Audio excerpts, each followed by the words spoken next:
இது எங்கள் உட்கட்சி விவகாரம். இதை சொல்வதற்கு எதுவும் கிடையாது, எந்த கருத்தும் கிடையாது. இது எங்கள் உட்கட்சி விவகாரம். இந்த கருத்து சொல்வதற்கு எதுவும் இல்லை. இது எங்கள் உட்கட்சி விவகாரம். கருத்து சொல்வதற்கு எந்த நீங்க என்ன கேளுன்னா கேளுங்க. இது எங்களோட உட்கட்சி விவகாரம். இது எதுங்க ஏங்க, இது எங்கள் உட்கட்சி விவகாரம். கருத்து சொல்வதற்கு எதுவும் கிடையாது. நேரம் வரும்போது சொல்லுவேன்.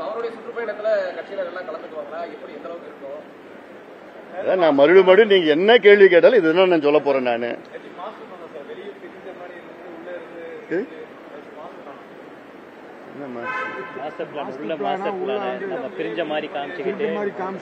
நன்றிப்பா, நன்றி.